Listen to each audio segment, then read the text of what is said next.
आज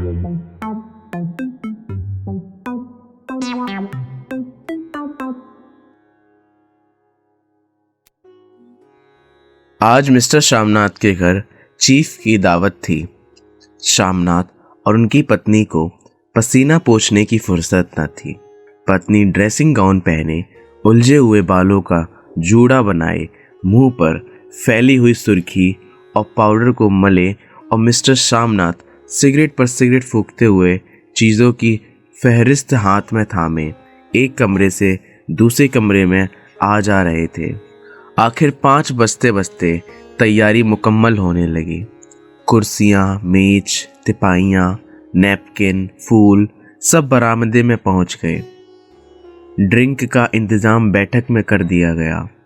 अब घर का फालतू सामान अलमारियों के पीछे और पलंगों के नीचे छिपाया जाने लगा।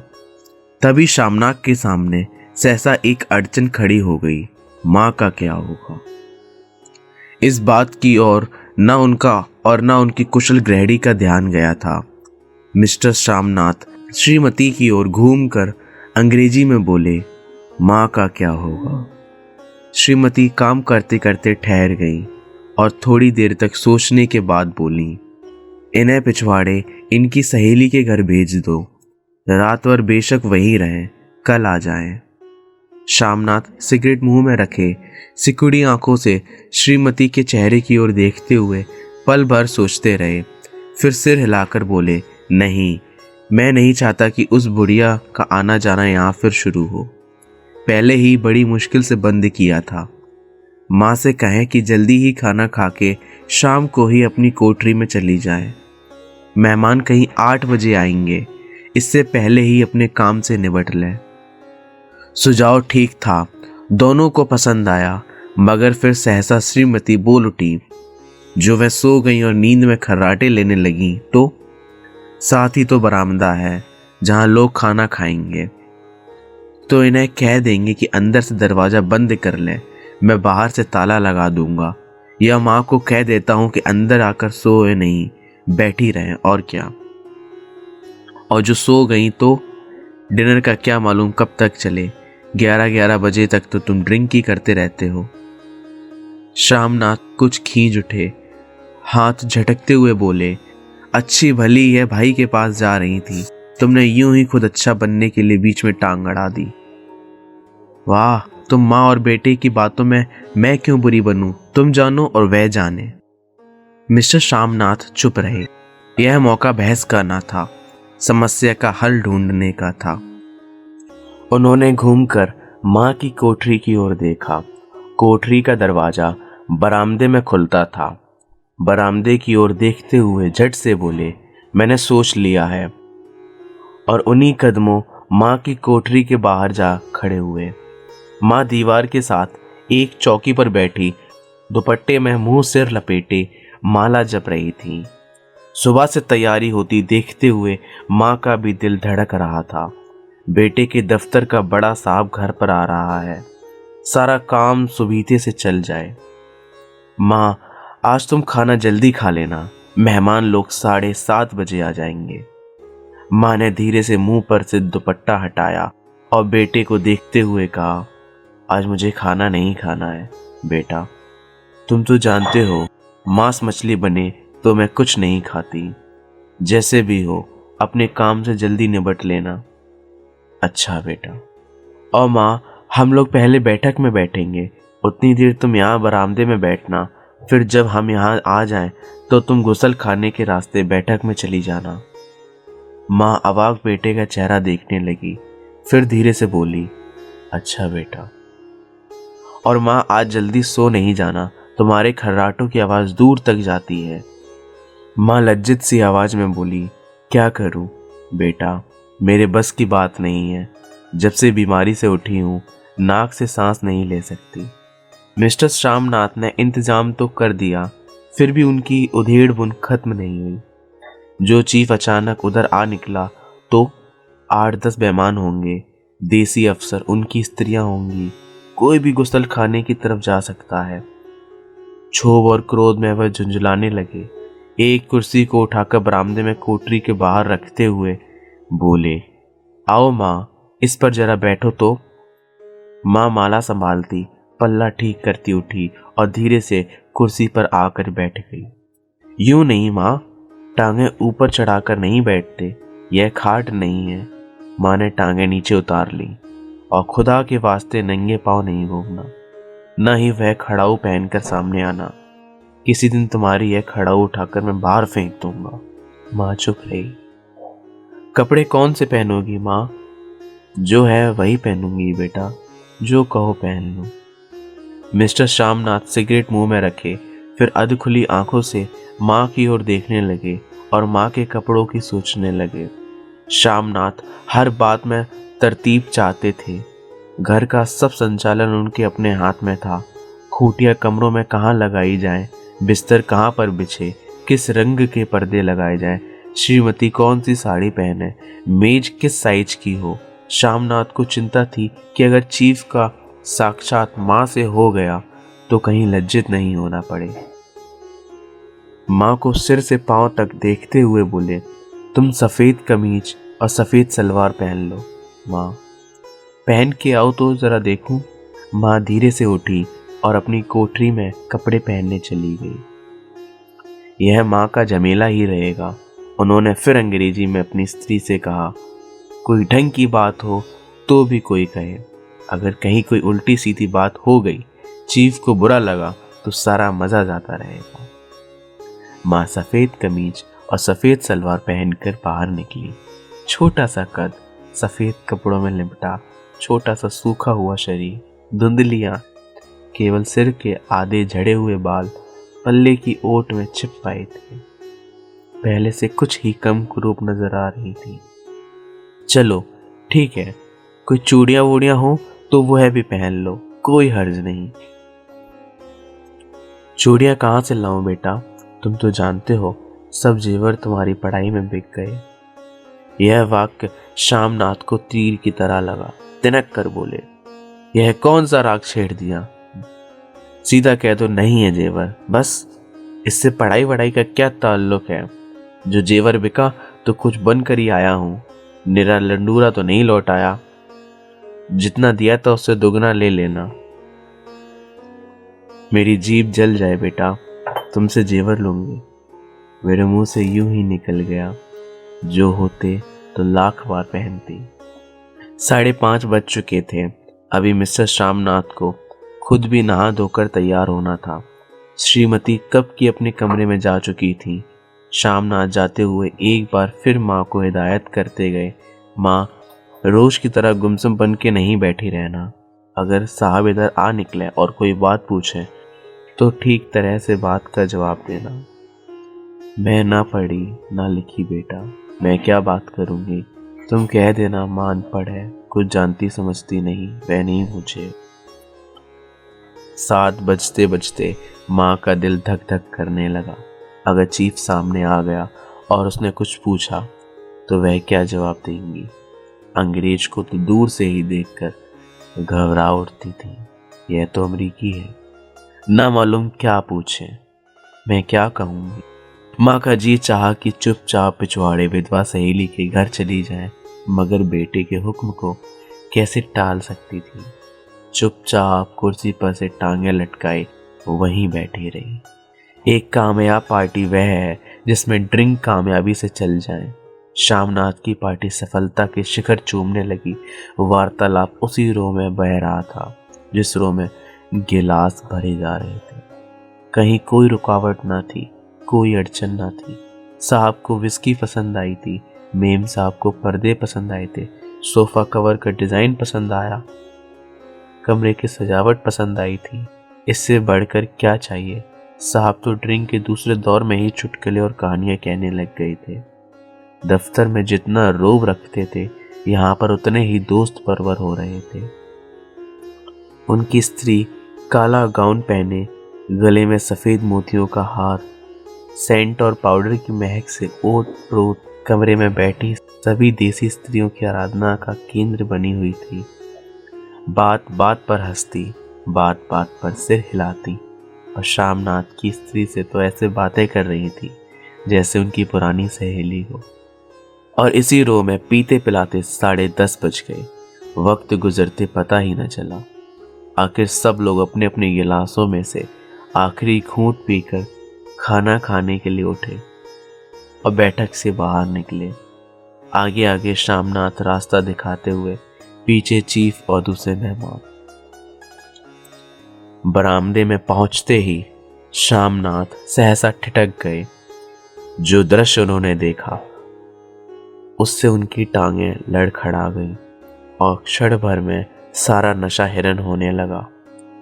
बरामदे में ऐन कोठरी के बाहर माँ अपनी कुर्सी पर ज्यों की त्यों बैठी थी, मगर दोनों पांव कुर्सी की सीट पर रखे हुए और सिर दाएं से बाएं और बाएं से दाएं झूल रहा था और मुंह में से लगातार गहरे खर्राटों की आवाजें आ रही थी।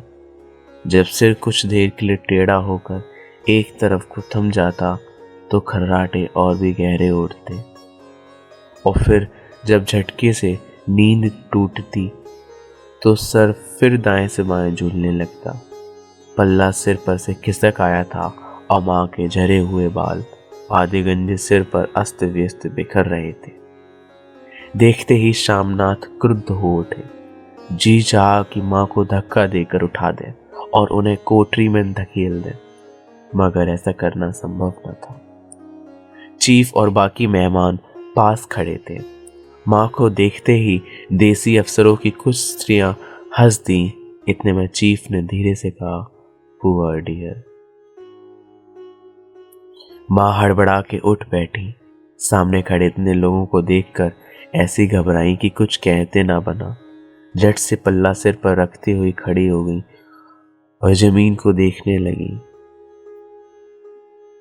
उनके पांव लड़खड़ाने लगे और हाथों की उंगलियां थर थर कांपने लगी। माँ, तुम जाके सो जाओ, तुम क्यों इतनी देर तक जाग रही हो? और खिसियाई हुई नजरों से शामनाथ चीफ के मुंह की ओर देखने लगे। चीफ के चेहरे पर मुस्कुराहट थी। वह वहीं खड़े खड़े बोले, नमस्ते। माँ ने झिझकते हुए अपने में सिमटते हुए दोनों हाथ जोड़े, मगर एक हाथ दुपट्टे के अंदर माला को पकड़े हुए था, दूसरा बाहर। ठीक तरह से नमस्ते भी न कर पाई। शामनाथ इस पर भी खिन्न हो उठे। इतने में चीफ ने अपना दाया हाथ में लाने के लिए माँ के आगे किया। माँ और भी घबरा उठी। माँ, हाथ मिलाओ।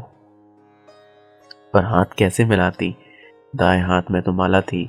घबराहट में माँ ने बायां हाथ ही साहब के दाएं हाथ में रख दिया। शामनाथ दिल ही दिल में जल उठे। देसी अफसरों की स्त्रियां खिलखिलाकर हंस पड़ी। यूं नहीं माँ, तुम तो जानती हो दायां हाथ मिलाया जाता है, दायां हाथ मिलाओ। मगर तब तक चीफ माँ का बायां हाथ ही बार बार हिलाकर कह रहे थे, हाउ डू यू डू? कहो माँ, मैं ठीक हूँ, खैरियत से हूँ। माँ कुछ बड़बड़ाई। माँ कहती है, मैं ठीक हूँ। कहो माँ, हाउ डू यू डू? माँ धीरे से सकुचाते हुए बोली, हाउ डू डू। एक बार फिर कहका उठा। वातावरण हल्का होने लगा। साहब ने स्थिति संभाल ली थी। लोग हंसने चहकने लगे थे। शामनाथ के मन का क्षोभ भी कुछ कुछ कम होने लगा था। साहब अपने हाथ में माँ का हाथ अब भी पकड़े हुए थे और माँ सिकुड़ी जा रही थी। साहब के मुंह से शराब की बू आ रही थी। शामनाथ अंग्रेजी में बोले, मेरी माँ गांव की रहने वाली है, उम्र भर गांव में रही है, इसलिए आपसे लजाती है। साहब इस पर खुश नजर आए। बोले, सच? मुझे गांव के लोग बहुत पसंद हैं। तब तो तुम्हारी माँ गांव के गीत और नाच भी जानती होंगी।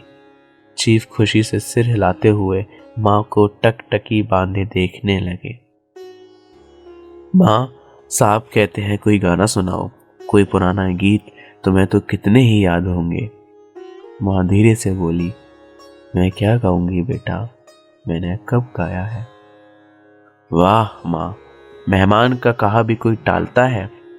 साहब ने इतना रीस के कहा है, नहीं गाओगी तो साहब बुरा मानेंगे। मैं क्या गाऊं बेटा, मुझे क्या आता है। वाह, कोई बढ़िया टप्पे सुना दो, 2 पत्थर अनारा दे। देसी अफसर उनकी स्त्रियां ने इस सुझाव पर तालियां पीटी। माँ कभी दीन दृष्टि से बेटे के चेहरे को देखती, कभी पास खड़ी बहू के चेहरे को। इतने में बेटे ने गंभीर आदेश भरे लिहाज में कहा, माँ। इसके बाद हाँ या ना सवाल ही न उठता था। माँ बैठ गई और छीड़ दुर्बल लर्जती आवाज में एक पुराना विवाह का गीत गाने लगी। हरियाणी माए हरियाणी भेड़े, हरियाते बागी भरिया है। देसी स्त्रियां खिलखिला के हंस उठी। 3 पंक्तियां गा के माँ चुप हो गई। बरामदा तालियों से गूंज उठा। साहब तालियां पीटना बंद ही ना करते थे। शामनाथ की खींच प्रसन्नता और गर्व में बदल उठी थी। माँ ने पार्टी में नया रंग भर दिया था। तालियां थमने पर साहब बोले, पंजाब के गांवों की दस्तकारी क्या है। शामनाथ खुशी में झूम रहे थे। बोले, ओ बहुत कुछ साहब, मैं आपको एक सेट उन चीज़ों का भेंट करूंगा, आप उन्हें देखकर खुश होंगे। मगर साहब ने सिर हिलाकर अंग्रेजी में फिर पूछा, नहीं, मैं दुकानों की चीज़ नहीं मांगता। पंजाबियों के घरों में क्या बनता है, औरतें खुद क्या बनाती हैं। शामनाथ कुछ सोचते हुए बोले, लड़कियां गुड़िया बनाती हैं और फुलकारियां बनाती हैं। फुलकारी क्या? शामनाथ फुलकारी का मतलब समझाने की असफल चेष्टा करने के बाद माँ को बोले, क्यों माँ, कोई पुरानी फुलकारी घर में है? माँ चुपचाप अंदर गई और अपनी पुरानी फुलकारी उठा लाई। साहब बड़ी रुचि से फुलकारी देखने लगे। पुरानी फुलकारी थी, जगह जगह से उसके तागे टूट रहे थे और कपड़ा फटने लगा था। साहब की रुचि को देखकर शामनाथ बोले, यह फटी हुई है साहब, मैं आपको नई बनवा दूंगा। माँ बना देंगी। क्यों माँ, साहब को फुलकारी बहुत पसंद है, इन्हें ऐसी ही एक फुलकारी बना दोगी ना? माँ चुप रही, फिर डरते डरते धीरे से बोली, अब मेरी नज़र कहाँ है बेटा, बूढ़ी आंखें क्या देखेंगी। मगर माँ का वाक्य बीच में ही तोड़ते हुए शामनाथ साहब को बोले, वह ज़रूर बना देंगी, आप उसे देखकर खुश होंगे। साहब ने सिर हिलाया, धन्यवाद किया और हल्के हल्के झूमते हुए खाने की मेज की ओर बढ़ गए। बाकी मेहमान भी उनके पीछे पीछे हो लिए। जब मेहमान बैठ गए और माँ पर से सबकी आंखें हट गईं, तो माँ धीरे से कुर्सी पर से उठी और सबसे नजरें बचाती हुई अपनी कोठरी में चली गई। मगर कोठरी में बैठने की देर थी कि आंखों में छल छल आंसू बहने लगे। वह दुपट्टे से बार बार उन्हें पूछती और वह बार बार उमड़ आते, जैसे बरसों का बांध तोड़कर उमड़ आए हों। माँ ने बहुतेरा दिल को समझाया, हाथ जोड़े, भगवान का नाम लिया, बेटे के चिरायु होने की प्रार्थना की, बार बार आंखें बंद की, मगर आंसू बरसात के पानी की तरह जैसे थमने में ही ना आते थे। आधी रात का वक्त होगा। मेहमान खाना खाकर एक एक करके जा चुके थे। माँ दीवार से सटकर बैठी आंखें फाड़े दीवार को देखे जा रही थी। घर के वातावरण में तनाव ढीला पड़ चुका था। मोहल्ले की निस्तब्धता शामनाथ के घर भी छा चुकी थी। केवल रसोई में प्लेटों के खनकने की आवाज आ रही थी। तभी सहसा माँ की कोठरी का दरवाजा जोर से खटकने लगा। माँ, दरवाजा खोलो। माँ का दिल बैठ गया, हड़बड़ाकर उठ बैठी। क्या मुझसे फिर कोई भूल हो गई? माँ कितनी देर से अपने आप को कोस रही थी कि क्यों उन्हें नींद आ गई, क्यों वह ऊँघने लगी। क्या बेटे ने अभी तक क्षमा ना किया? माँ उठी और कांपते हाथों से दरवाज़ा खोल दिया। दरवाज़ा खुलते ही शामनाथ झूमते हुए आगे बढ़ाए और माँ को आलिंगन में भर लिया। ओ अम्मी, तुमने तो आज रंग ला दिया। साहब तुमसे इतना खुश हुआ कि क्या कहूँ। ओ अम्मी। माँ की छोटी सी काया सिमटकर बेटे के आलिंगन में छिप गई। माँ की आंखों में फिर आंसू आ गए।